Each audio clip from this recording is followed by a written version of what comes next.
What is going on, everyone? Welcome to another very exciting episode right here on the MIgardener channel. I am so excited about today's episode because we're going to be planting spinach. Let's go.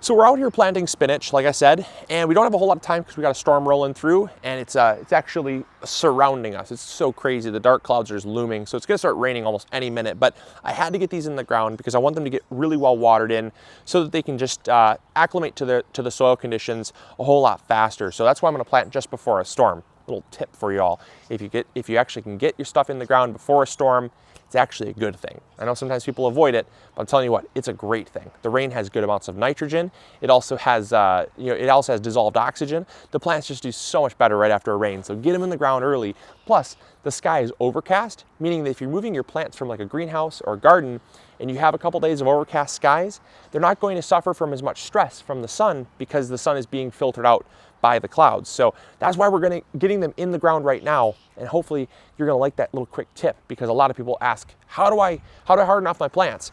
We really don't harden them off unless there's some sunny skies, like weeks of sun.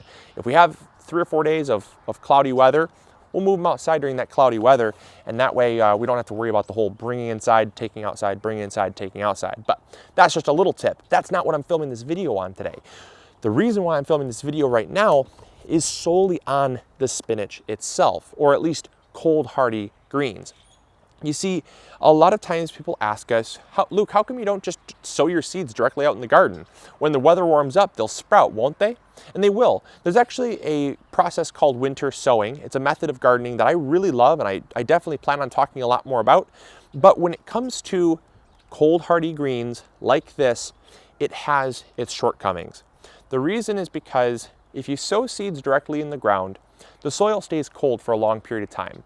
What makes winter sowing great is that if you don't have a rush, if you don't have a time crunch, you can let the seeds germinate when the weather warms up, and as long as you've amended your beds and the beds are ready to go, they'll sprout when the soil's ready, and you really don't have to do a whole lot of transplanting or fussing with the soil, and I really like it for that. It's pretty easy and it's pretty cool, but like I said, it only is good if you don't have a time crunch. Prime example, with spinach, we've got a time crunch. Here in Michigan, our window to grow spinach is right around 30 days, about 30 to 40 days at most. And so when you grow spinach, the days to maturity is right around 35 to 50 days, depending on how cold it is and how overcast it is. It can vary with spinach quite greatly, but you can start harvesting right around 35 days up into about 50 days. So because the maturity date is longer than the amount of days that we actually have available, you need to start from starts. And a lot of times, if you sow directly in the ground, if you take your seeds, put them right in the ground, by the time they germinate, you've already completely lost out on your window, because by the time the soil is right around 45 degrees, the days are about already in the 60s to mid 60s, and that's just too warm for spinach. You see, the soil back here, it's just barely thawed. We had snow on the ground 2 days ago. We planted some radish seed, which generally takes about 3 or 4 days to germinate, but we planted it in the cold soil. And a prime example of how long it takes seeds to germinate in cold soil is our radishes. We planted them almost 2 weeks ago, and they just started germinating today. The first couple are just poking their heads out of the soil now. Those were seeds we direct sowed right in the ground, because you can't sow radishes inside, so we don't have that luxury.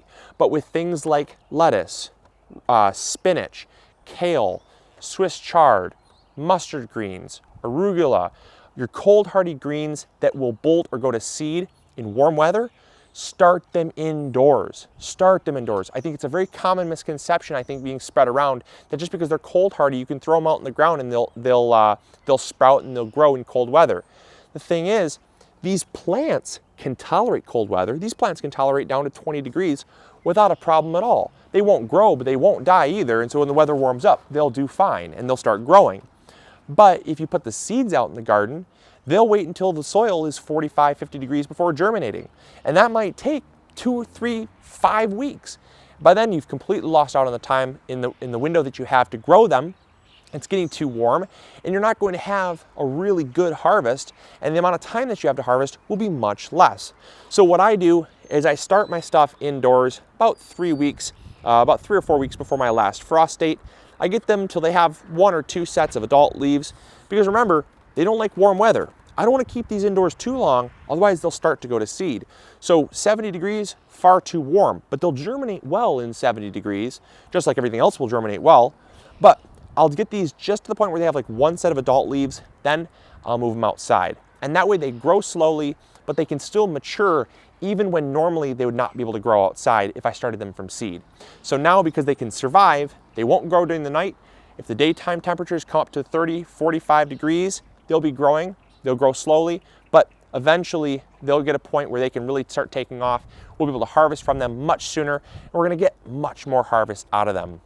So I just want to convey that to you guys, because I think it's something that really is going to help a lot of you guys grow more food and really save a lot of stress and hassle. So we got to get these in the ground before the storm comes. I'm actually feeling some raindrops right now. So I'm going to get these in the ground. I just amended my bed with a bunch of compost right from the compost pile. It's absolutely beautiful, super rich, super black, ready to grow these plants beautifully. Check that out. Look at that soil. That is pure compost right from the compost pile. Just incredible. That right there, you can't get much better than that. So the first thing I'm gonna do is I'm gonna remove them from their drip tray. And then what I'm gonna have to do, because they're still fairly immature, they don't have a good root development just yet, I'm going to have to kind of tip them on their side. It's always kind of an interesting thing when you have plants that are not ready to be transplanted yet, like these squash. I'm gonna have to kind of coax them out, squeeze them, and coax them out. And there we go. That's the first one out. As long as I don't drop the tray, we're fine. And because these trays, like I mentioned in the last episode, have easy release, these suckers slide right out. They don't have any problem whatsoever with sticking to the sides. It's so amazing. I love that. It's a really satisfying feeling to just pull out a plug like that. Okay. I'm gonna get all these pulled out here. Actually, I'm gonna plant some for you, and that way I can conserve my battery. All right, so I'm gonna just plant these in the soil here. And I usually plant my spinach. Each plug has 2 or 3 plants, but I'll plant my plants about 3 inches apart. Or I'll plant my plugs about 3 inches apart.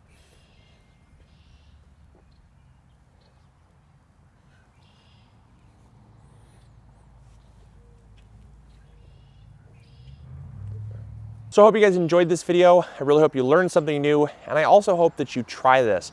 It's one of the best ways to extend your growing season without really extending anything.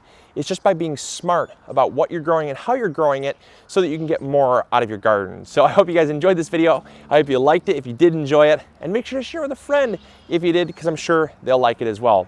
All right, I'll catch you all on tomorrow's episode. Remember to grow big or go home. We'll catch you all later. See ya. Bye.